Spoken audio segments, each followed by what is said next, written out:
Right, well, hello everyone, and welcome to the most dreaded video that I think I'm ever going to put up on this channel, which is the Series 11 review.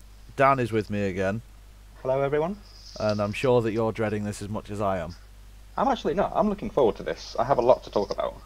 Well, no, it's not that I'm dreading what I have to say or anything, I'm just dreading the reaction. I mean, well, when we're recording this, yesterday I uploaded a video about the horrible nature of the Doctor Who fandom at the minute, and that's gone down quite well, so hopefully people take that on board before they listen to this one. At the end of the day, it's our opinions, and it doesn't matter. Yeah, exactly. Regardless. Yeah, if you don't like somebody's opinion, then who cares, really? Like, if you Yeah. like something, then good. If you don't, It's really fair enough. not the end of the world if people do not agree with with our opinions here. So, well, I've got a sort of itinerary here of what to go through. So, first and foremost, Okay. I thought we'd go back to the very beginning and talk about our expectations going into this series. So, what were you expecting from this series? Okay, so looking back on it, when they announced Jodie Whittaker as the 13th Doctor, I was really optimistic about it. I remember speaking to you about it, thinking this and saying this could actually do the show a world of good. It could actually, reinvent it. It could be the revitalization that it needs, because I'd stopped watching after season 8 anyway, so I'd dropped off by that point. So the announcement of Jodie coming out, I was like, okay, I want to go and catch up, which is what I did. I went back and rewatched the entire Moffat era. Well, that was which fun. was interesting. Yeah. Oh yeah, and for the most part, it was fun. But I was looking forward to seeing what Jodie Whittaker's performance would be like, and what the new series under Chris Chibnall and friends would be like. So mine was optimism. I'm not sure if you had the same kind of optimism. No.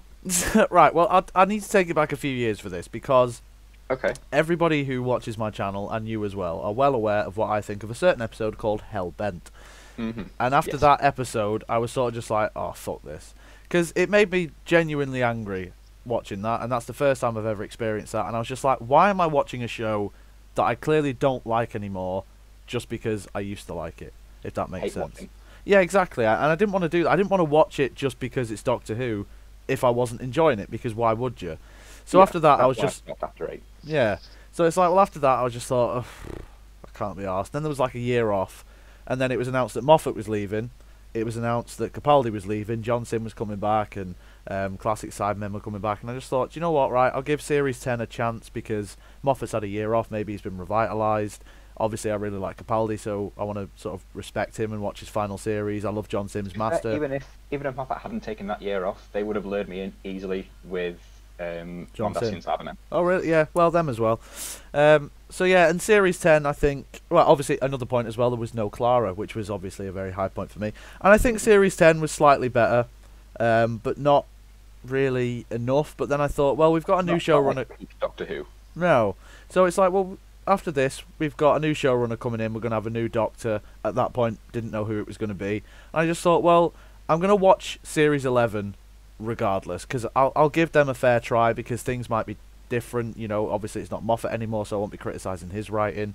So I'll just see how it goes. And this series was always kind of going to be the last one for me, that I'm just like, okay, I'll watch this, and if I don't like it still, then I'm just going to stop, because at this point it is starting to affect my enjoyment of Doctor Who as a whole. Not just the new series, but even the classic stories, because I'm watching them and I'm just like, I know where this is going to end up one day. It's just going to be Hellbent, or what, In the Forest of the I Night, think or... that's like the wrong kind of attitude to take with it. Like, the classic stuff will always be the classic stuff. And it's I always know, gonna be... I know, but it's still Doctor Who, and it's just like, I kind of just wanted to shut off from it, because it was just affecting how I would watch other stories. And it might be the wrong attitude, but it's just sort of, in my head, that's how it was. Yeah. So going into this series, I don't know, I did have low expectations. There was things that I wasn't looking forward to, there was things that I was looking forward to, but I just went in wanting to enjoy it. But the question is, did I, and did you, were your expectations met? So let's go on to then our overall thoughts of this series. Overall, what did you think of this series? Okay, so I've taken a lot of notes here. I've got loads and loads of notes whilst I was watching this, because I wanted to have... I didn't want to... Well, I know it's inappropriate, to just wing it podcast, but I didn't want to just wing it this time. Overall, it's fine. It's not great. It's not great by any means. I don't think it's up there with season 5 or 4 or even 6 for me. It's not the absolute train wreck that some people are making it out to be. I think it's decent. It's okay. There's pros and cons that come with it. I do like Jodie. She did grow on me. Well, I mean, we'll talk about her and the companions and whatnot in more detail later on. But yeah, okay.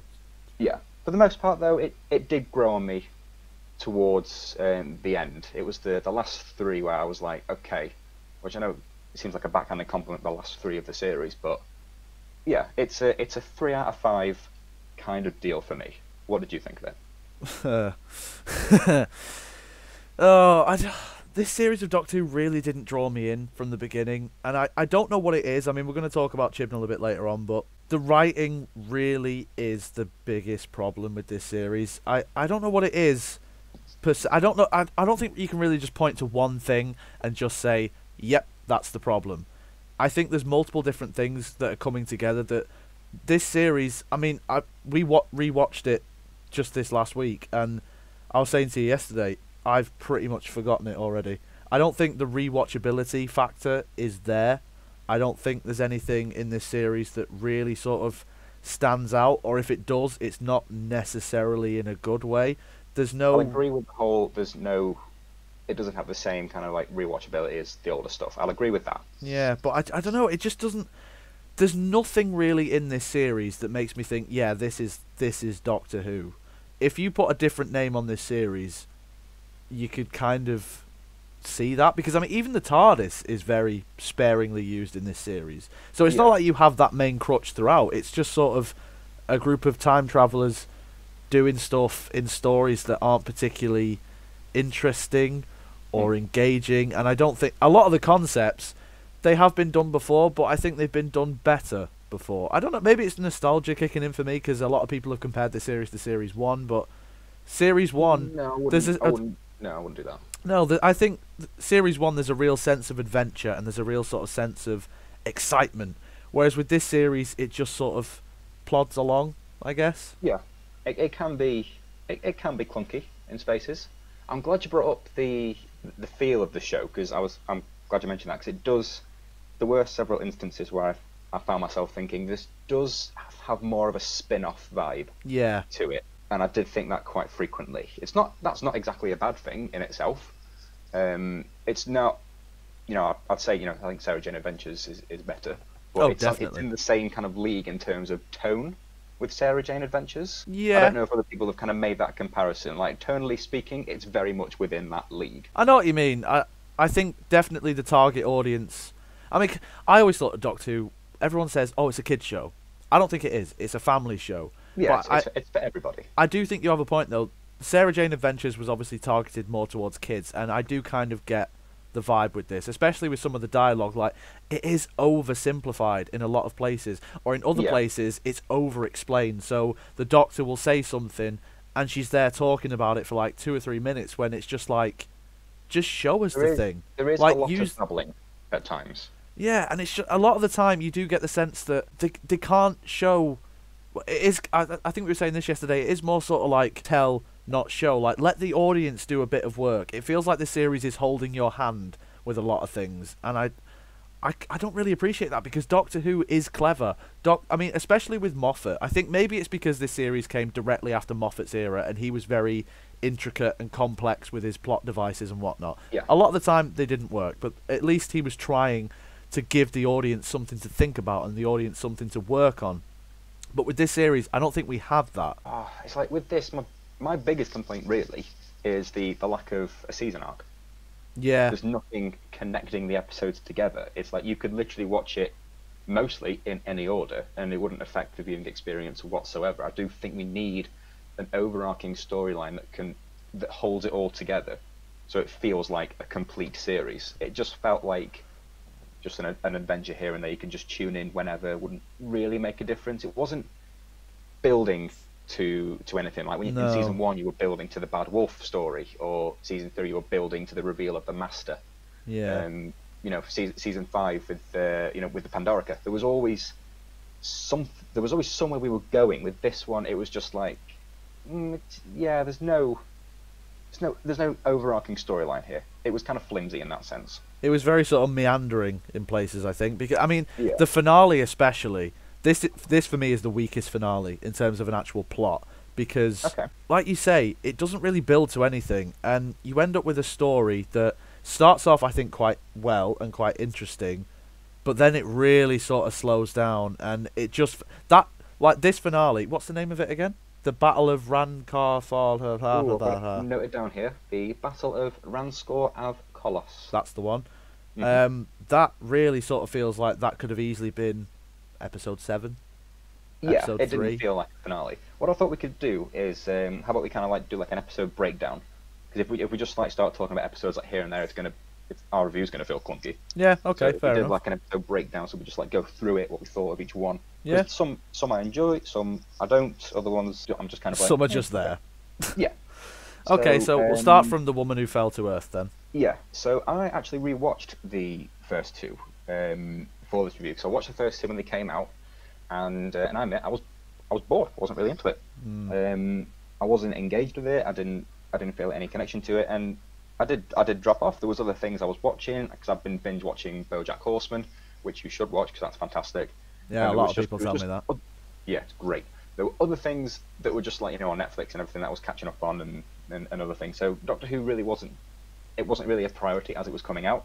So I was like, okay, I'll binge Series 11 in this week leading to this review. And I'm happy to say on reassessment, I do enjoy The Woman Who Fell to Earth. Okay. I don't think it's like no episode in this series. I don't think is like spectacular. No. But I do prefer The Woman Who Fell to Earth over episodes like New Earth and The Pilot. I think it's better than those season openers. I disagree about the pilot because I actually do quite like that. But New Earth, I can understand. It is quite of a dull Tennant story. I think The Woman Who Fell to Earth, aside from Tim Shaw being the villain, I don't really like Tim Shaw. I don't like the whole kind of like, two alien races using Earth as a battleground. It's like, okay, well, that's Alien versus Predator. That's nothing new. And Tim Shaw's a very B-grade villain anyway. And I was thinking about this today. He's fine for a season opener villain. Because, catch my back to like season 4, you have the Adipose. Yeah. The most memorable villain in the world. It's No. okay for B-grade villains for the opening. Yeah. So long as you promise stronger villains to come as the season progresses. Yeah, which that is should be what happened. That should be one of the weaker villains of the series, really. Just sort of Yeah. testing the waters, I guess. But what I did notice as well, I did like Jodie.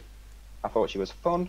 I like the companions, especially Graham and Ryan. Ryan, We'll go yeah. into them more as their relationship develops through the series. I thought the cinematography was great. That's another big thing about this series as well, like the look of it. Yeah. The general aesthetic of the series, I think, is really, really nice. And I know you're not a fan of it, but I do like the TARDIS interior. That grew on me a lot as well. I think it's quite funky. Really? Yeah, I No. dig it. No, right, just to talk about the TARDIS for a bit. I mean, well, to be fair, TARDIS wasn't even revealed until the end of episode 2. But I've got to say, I fucking hate this TARDIS interior.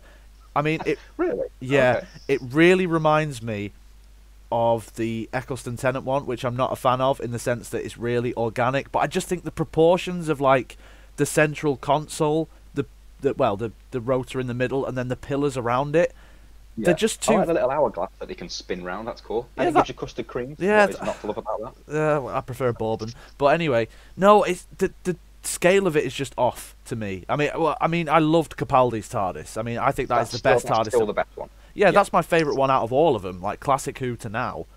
So Okay. maybe I'm just thinking, well, we've just had a better one. Because what this one really lacks is something that I really enjoyed about all of the Moffat era TARDISes, is the fact that it has levels to it, and it properly has a scale to it. Whereas this, it just feels like a room again. And I kind of I miss... can see what you mean by that, actually. Yeah, because it doesn't feel like it's truly bigger on the inside. Well, I mean, I know it is, but similar with the Eccleston Tennant one, it's just like a fancy cupboard. Whereas, the Capaldi one and the Matt Smith one were very sort of, there's layers underneath, and then you explore through different rooms of the TARDIS in different episodes. But this series, like I Yeah. say, the TARDIS was so underused that at points I kind of forgot that the TARDIS was even in this series. So then when, at the start of Kablam, for example, where they're in the TARDIS, I'm just like, oh shit, the TARDIS does exist. Wow, it looks horrible. So I think maybe because it wasn't on screen enough, I didn't really get enough time to sort of adjust to it, I suppose. Okay. But no, I really didn't like it. So another thing as well, it's just like another a little bit, not in terms of plot, is the score by Segun Akinola. Akinola, yeah. Yeah, I really like his score. I like that it's more of a that has more of an ambient feel to it. It's not. It doesn't have that sense of like grandeur that the Murray Gold stuff. I love Murray Gold's music like so much, but I love that it's a different feel now. Yeah. Like the 13th Doctor's theme is really really good, and I do like his music. I think he was a great successor to Murray Gold there. I mean, I do agree with that. I think the problem is, and look, I don't want Murray Gold back, and I do like Akinola's stuff. I just think it lacks something. I think with Murray Gold, you really got a sense of things ramping up, and there was scale, and so for example, sense of wonder. Yeah, exactly. Whereas with this, like you say, it is quite ambient, which I think works in places, but I think in other places you do need to up the scale a bit when there's a sense of danger. Whereas with this series, a lot of the time you just sort of feel like the music just sort of plods along in the background, and then our characters are sort of plodding along on screen, and I think that plays into it. It's not that the music is bad, because I definitely don't think that it is. It is a very nice change. It's a very good change. But the I theme's think good. yeah, too. the theme's brilliant. I love that. Yeah. But yeah, the music doesn't help some of these stories, I don't think. But anyway, The Woman Who Fell to Earth. I remember watching it, and I put on Twitter at the time that there was something that wasn't clicking. There was something that wasn't working. I think the pacing was quite off. But I think that's kind of a common thread throughout the entire series. It is throughout the series, but I will say that I did feel The Woman Who Fell to Earth was actually really well paced. I don't know, especially on rewatch. I was a bit annoyed that there was no opening titles, and I think that definitely affected my first viewing. Yeah. When it got to like the 20-minute mark, I was like, okay, so we're getting no titles. That's kind of annoyed me. It was a weird kind of choice. Like no opening scroll in Star Wars. It was kind of like that. But I think definitely on reassessment, I do think it's actually it's quite a strong opening. I'm not sure how I feel about the whole building a sonic screwdriver in a garage in Sheffield out of ordinary parts like spoons and stuff. No, I don't know. I mean, I know there was a bit of alien tech incorporated in there somehow as well, but I like the fact that she built it herself. I was like, yep, she's getting it done. Awesome. I'm just not sure it's 100% believable. It's only like a nitpicky thing. It's not huge, but yeah, that's just what I thought there. I don't know. I mean, I prefer that to the TARDIS just giving the Doctor a new one, like in the 11th hour. But yeah, I mean, that was a cool then scene. Again, this is no 11th hour. Oh God, no. But no, one thing that I thought was actually quite weird about this, and like you just said, then there was no titles, so you are sort of just like, well, is this Doctor Who then? Like, I was watching it and I was just like, this doesn't feel like Doctor Who yet, because we haven't had the titles to bring you into it. But I thought another strange choice was the fact that we didn't get introduced to the Doctor until, what, 10 minutes in? Something like that?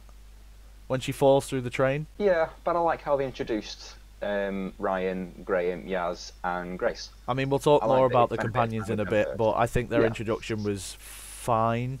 I think it was rather sort of random, but I guess that's okay because most companions are random. But yeah, I don't know. I thought the pacing of this episode was a bit off in places. I thought Tim Shaw was crap, and again, a weak villain, yeah. But I do like his design. I will say that. Oh but yeah, he is cool. Towards like, I know we're skipping ahead a bit, but well, to the finale. Did he not remind you of a Power Rangers villain in the end? He reminded me of a Power Rangers villain in the first episode. Because when they said that, oh yeah, the budget has increased for this one, I think, and then the special effects are amazing, and then I saw him in that outfit, and I was just like, that just looks like a motorbike outfit that they've just painted. Like, I could imagine that in 80s Doctor Who. I really think that with this opening episode, the story itself didn't really do anything for me. And look, there's no sense of like big threat, which is a key problem with the series. There's no sense of danger. Like I never felt at any time that like in the 11th hour there was an urgency to it. I didn't really get that vibe with this one. It was more like a toned back, like it's a more simple adventure. Which is fine for like partway through a series, but I think for an opener, especially nowadays, you do need something that really gets you. I mean, with the Doctor being thrown into this, literally, you really wanted her to sort of constantly be doing stuff. And what it felt like, again, this is a common thread throughout the series, it felt like, we're going to this location now, we're going to start talking about it, then we go to another location and we start talking about it. And that's why I did appreciate that sonic screwdriver scene, because the Doctor's actually doing something. Not just, I mean, even the finale of The Woman Who Fell to Earth is just the Doctor stood on a crane saying, don't you do that, you're horrible, or whatever it is. And it's just like... To be fair, I quite like the whole crane sequence. where she makes that leap of faith and she jumps onto it. I do quite like that, to be fair, and I do like her speech towards the end. You know, when she's building to the "I'm the Doctor" moment. Yeah, I like that as well. I think that works. But I do like that whole setting of you know, them standing on the top of the crane, and then the crane like controls like, I don't like heights, and she looks at him like, well, you control cranes, like what? That I just found that kind of humorous.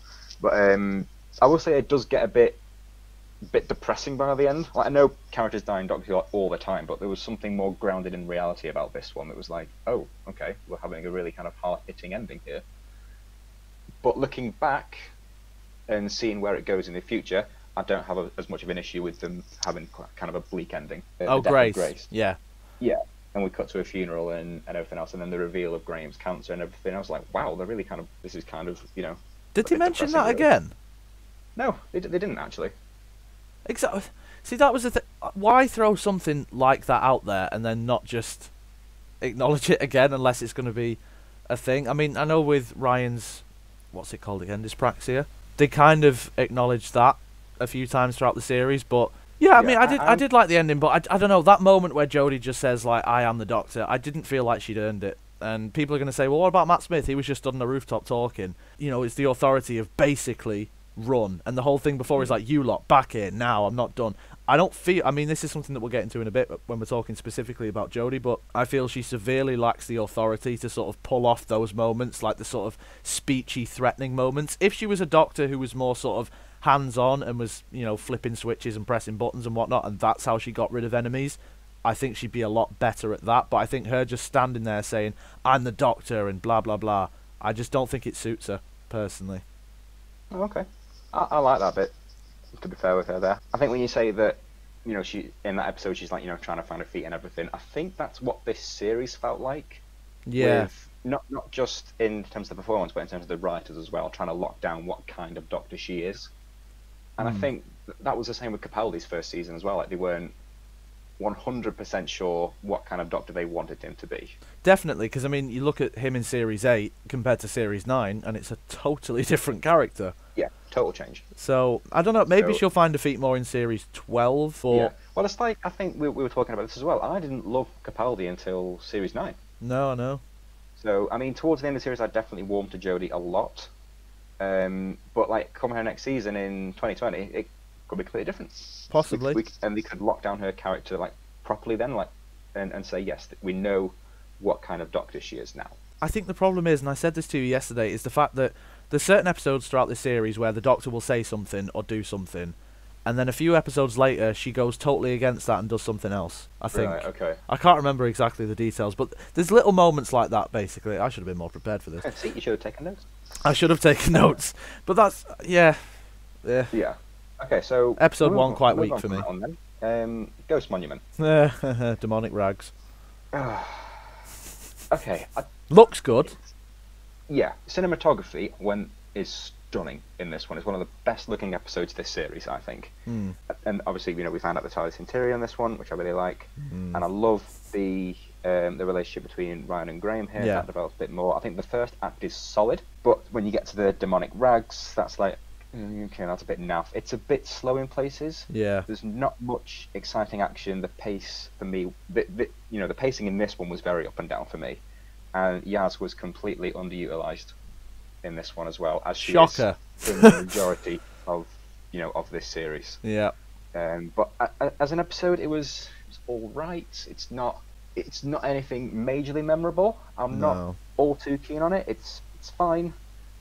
Slight step down from Woman Who Fell to Earth. I think with this one, I do agree with all of that, to be fair. I think I'll just add to it as well. I like the fact that Venusian Aikido is back, that she does that to the guy. She, does the whole kung fu shit. I like that. Nod to Pertwee there. And I also thought, I wonder what the Ghost Monument might be. Is it the TARDIS, do you think? It had to be. I think we all saw that coming, because if it wasn't, we'd be like, okay, we need the TARDIS now. I know, but it's just, I don't know, it just felt too obvious for me. But yeah, apart from that... I like that name for it, though, the Ghost Monument. That is pretty cool. I do like that. Really cool. I think that concept would work better in a much better episode. I think because there's so little to digest, you are sort of thinking like, bet the Ghost Monument's the TARDIS, you know. Whereas if it was an episode where there's lots of stuff going on and it's really sort of run around, you think, no way, it was the TARDIS all along. So I think that's kind of the difference. But yeah, I don't have anything else much to add, really. More action and like a proper threat, because like demonic rags and water that looked normal. Because didn't they say that the water was like flesh eating or something? Something like that. Fall yeah. in, like you die. We should have had an example of someone falling in. I know that sounds quite like, ooh, bloody hell, they can't really do that. But again, that's another example of tell not show. Yeah, if you're going to announce that something is a threat, we should at least see said threat in action. But it's not something that's exclusive to this episode, though. And that's... Well, I mean, we'll talk about villains in a bit, but that... Yeah, that... Yeah. Anyway. It was fine, though. It was fine. That's all. That's about as much as I have to really say about the Ghost Monument. I don't really have much to say about Ghost Monument, to be fair. Although I will say the first act is really solid. Yeah. I just wish the second and third act were as solid as that first one. Well, I think that's kind of a common thread. I think a lot of the episodes start out quite well and then just tail off. But yeah. So anyway, episode 3 then. I will say though. Oh. Before we get into Rosa, Okay. there is a bit with Ryan I did really like, and it's when he's got the gun and he's like, "Yeah, Call of Duty, mate. Been preparing for this," and he runs out and he's shooting like all the drones, and then he realizes that he can't reload it, and he just kind of does like this little squeal as he runs back in. Yeah, I do like that. That very much reminded me of something you get in Russell's era, like something with maybe like Mickey or someone. Mickey, you mean? Yeah, that's what I said, wasn't it? Mickey. Mickey. Yeah, Mickey. What did you say, Nicky? No, I said Mickey. Oh. No, Okay, but fair enough. it reminds me of that sort of humour that Russell used to do, and I think Moffat tried it in places, but it didn't quite work. But yeah, I did appreciate moments like that, and that's the thing. Throughout this entire series, there are moments in episodes that I really do like and enjoy. But yeah, anyway, let's go on to Rosa. This will be an interesting one to talk about. I'll let you lead this one. Right. This is the one that I'm dreading to review the most, I think, just because of the sensitive nature of what the episode is actually about. I think that this episode is good for this series, but I think the frustrating thing with Rosa is that story of Rosa Parks. Well, I mean, I say it's a story, it's actual history. I don't think that story of Rosa Parks and what she did is something that Doctor Who should mention or center a plot of an episode around, purely because there's no way that you can tell that story without making it disrespectful if you were going to do a proper Doctor Who story. What you had to do is what this episode did, which I don't think was very good, in the sense of you let it basically play it out as it happened, but then you sort of shoehorn in this villain of, I'm a racist from space, and you know, people like you need to be kept in your place, and that sort of thing. I think the villain of this is probably I was going to say the weakest of the series. It's definitely not. It's down there, though. I think all the performances are great. I think it looks fantastic. But like I say, it just kind of feels like the Doctor and everybody else is just sort of there observing stuff, which is okay, but I don't think that makes a good Doctor Who story. And that's not me taking away from Rosa Parks, anything that happened. I just think as a Doctor Who episode, it doesn't quite work. But the message behind it, I'm fully behind. Okay, I really like this one. I really did like it. I'll start with the performances first. I think everyone was great in this. The actress who played Rosa Parks, I thought she was terrific. I love Rosa's theme as well. Yes. By this point, I was actually totally on board with Team TARDIS. I like the dynamic between them.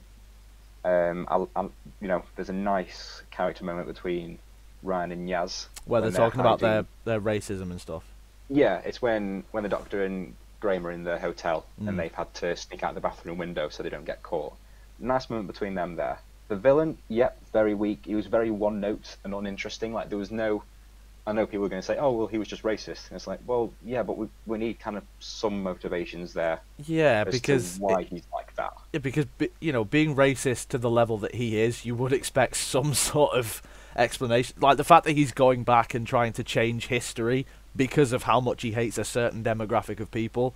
You need more than just racist. Yeah, it wasn't really enough there. I found it quite strange that no one pointed out their clothing, which is a common thread throughout this season, actually. I think that's something that you can see. In the Witfinders, they point it out, but no one looked at them and said, "What the heck are you wearing?" Exactly. I mean, that's something that's common throughout Doctor Who in its entirety, to be fair. I suppose. Good point. This episode definitely worked more on the drama front for me. I was really emotionally invested with this one, especially towards the end when that pivotal moment has to happen.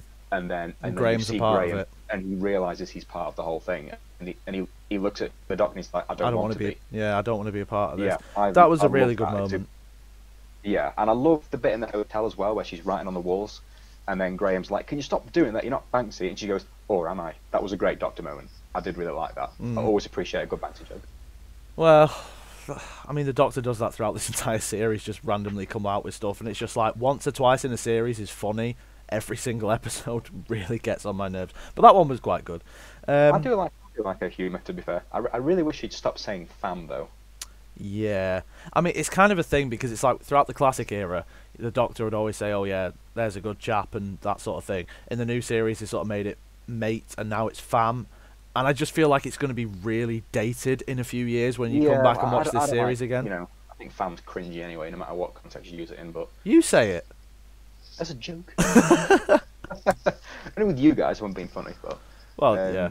But yeah, overall, I thought Rose Park, the Rose episode was actually one of the strongest of the series. I really enjoyed it. It definitely was one of the better of the series, but like I say, I just feel like the actual concept behind it shouldn't have been a Doctor Who episode. I think when you are tackling stuff like racism, I think there's a way that you can do it that wouldn't really... I'm just trying to think of a way to word this. There's examples in Doctor Who's past, such as Remembrance of the Daleks, where they have dealt with issues of racism, but it's done it in a way that still makes it feel like a Doctor Who story. This, to me, didn't feel like a Doctor Who story. So as good as it was, in terms of it being an episode of Doctor Who, I don't know. I don't think it's that good in its execution. But as a thing, as a standalone thing, ignoring that it's Doctor Who, this is really, really good.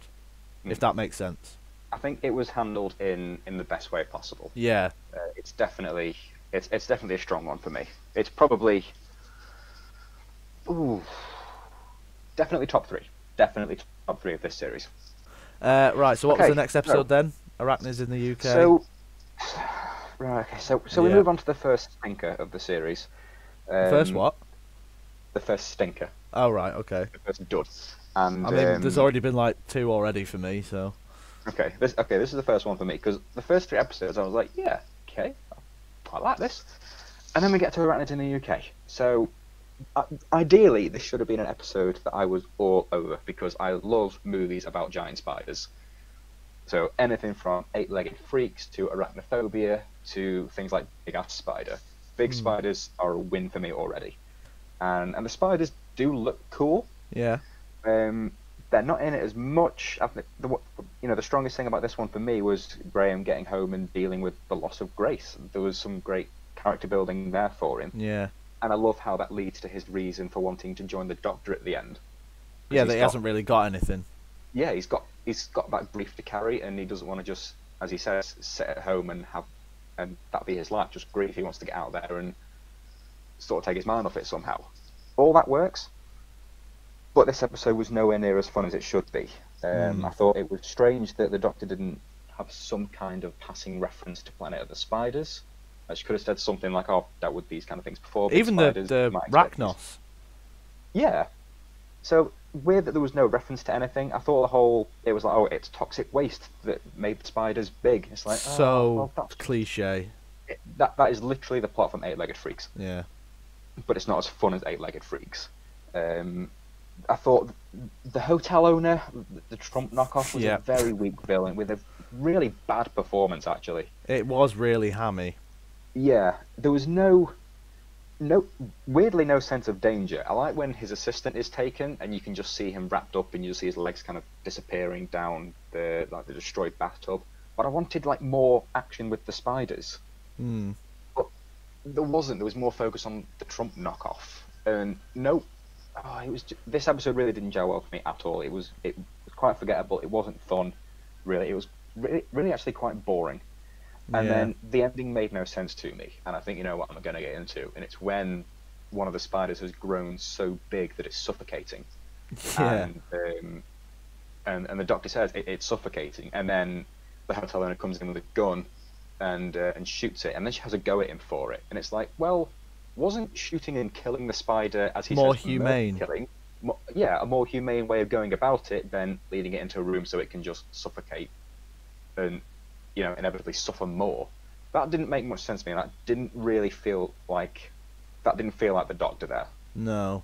Like I was saying before, and like you said as well, the actual plot with the spiders, it's just radioactive waste. Yeah. So cliche and so And it done to wrapped up death. way too quickly. Yeah. After the big one's shot, it just cuts to them like In ready the to join TARDIS. In the TARDIS, and it's like, what about all the other spiders that were crawling around there? Yeah, did they just die out? Are they all suffocating as well? Like, I think that's probably the darker aspect of this. When they're all like, yeah, we're ready for adventures, there's a whole room of spiders suffocating whilst they're all feeling really good about themselves for saving the day. yep, well, we only shot one of them. All the others can die horribly and horrifically and very slowly. It was very It's a rushed. job well done. But no, I think the one thing about this episode that really was distracting was the Trump knockoff. Like I was saying, it was very so ham-fisted. on the nose. And look, I don't care if you're a Trump supporter. I don't care if you hate Donald Trump. People bang on about Trump way too much now, especially in entertainment, and it's getting boring. It is getting boring. It's not interesting now.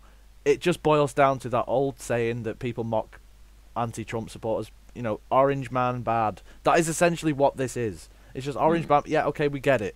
Like, But there was no development with the villain either. no. He was just an arsehole. It's like, okay, well, develop him a little bit. Did Why you is he notice? an arsehole? Did you notice that they subtly tried to sort of avoid it being a Trump knockoff by saying that the guy hates Trump?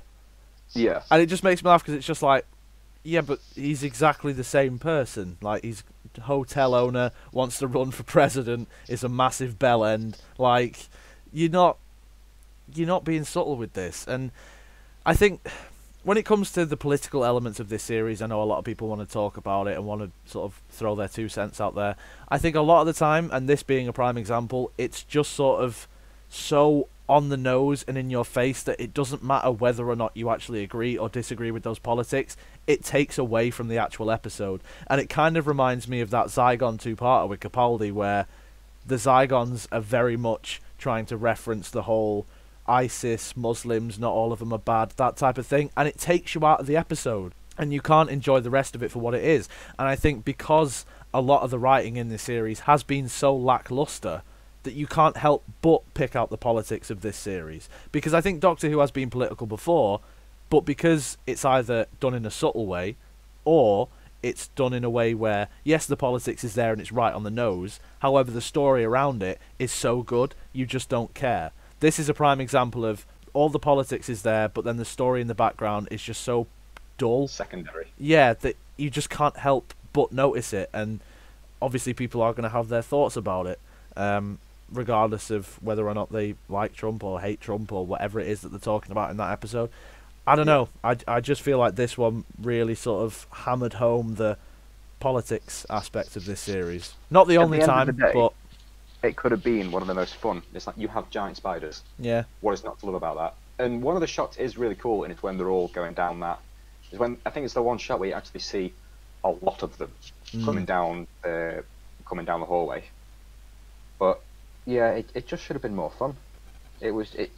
An episode about giant spiders running amok in a hotel should not have been boring. So yeah, that was an instantly forgettable episode for me. Yeah, and this is like almost the midway point through the series. But then we roll on to the, I don't even know how you pronounce it, to be fair, the Sanunga Conundrum? The Sanunga episode Conundrum. 5. Yeah. Which was your favourite of the series. Yeah, it's definitely my least favourite. So this one, I definitely thought it was worse than Arachnids in the UK. Solid intro. I love how they end up stepping on it's like stepping on a mine, and then they wake up in this hospital that's on a spaceship. I love the setting. All that was great. I love how the Doctor didn't really know kind of what was going on at first. Like, she wasn't in charge. I like that. Yeah, and she doesn't have that authority there. Yeah, which I like a obviously she lot. wants, I but- always have liked Doctor Who stories where the Doctor has been on the back foot from the start, as opposed to just sort of knowing everything. And Yeah, that's kind of walking a in and common taking problem. Yeah, it's kind of a common problem throughout the new series where the Doctor just sort of arrives and is just like, oh, I know this. I know about Yeah, this society. like, I know listen to about me. this. So I like the fact that the Doctor's literally learning for a change. It's just a shame And she's that... also an injured as well. Yeah. Like, she's vulnerable this time.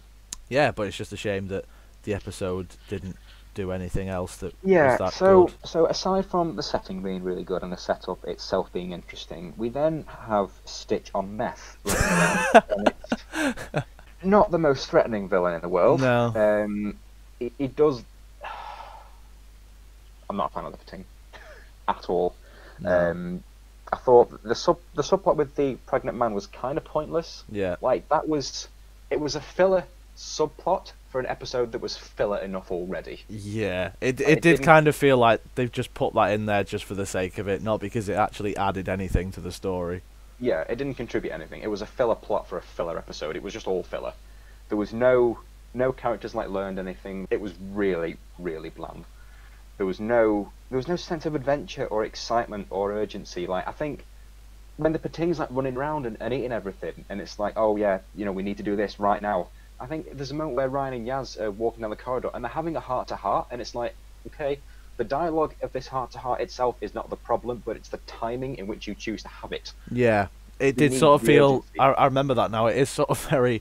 Yeah, Here it is it's now. like, We're just let's stop the plot for a heart to heart. Didn't gel with more me sort there. of all over the place. But I think the really weird thing about the Pating is the fact that they say stuff like, "This is the most dangerous creature in the universe." Why have we never heard of it before then? And it's just this pint-sized little thing that Yaz like drop kicks across the corridor, and then she's like, "I got rid of it." It's like you didn't. You kicked No, it down a hole. it's all right. It's gonna Well, come back. yeah, it's like all right. We'll put a paper bag over a Cyberman head. That's dealt with it. That's the same level. Oh, I thought it was kind of harsh when she kicked the Pating. To be fair. it was just like a very hormonal adipose. It was just very sort of. "Rah." I think the CG was a bit dodgy on the Pating in certain places as well. Particularly when it's eating stuff, it looked quite odd. They killed off the leader way too soon as well. I was like, okay, he's actually really good. I like the tension between him and the Doctor. I hope that goes somewhere. Nope, dies. Yeah. So I was like, oh, kind of dropped the main promise there. And again, this one wraps up pretty quickly. And it was a very alien ending, where it's like, oh yeah, we'll just shoot him into space. That was kind of it. That should be a common solution throughout Doctor Who's history. Just chuck him in space. That'll be fine. Imagine. Easiest way to wrap up an episode. But it was boring. It was definitely my least favourite. It was a very, very weak episode. And I started to worry at this point, because I'm like, okay, I started off enjoying this, and now it's taking a nosedive in quality. Yeah. And we're at the halfway point. Yeah, this one I thought was crap. It was a really boring episode, like you say. There was a lot of pointless elements to it. Yeah, like the most of this series, it's not doing anything for me yet. No, it's So- not. It doesn't have that sense of excitement. No, and again, as nice as this spaceship looks, I'm kind of bored of people walking around talking in it all the time, explaining everything and not showing us stuff. And yeah.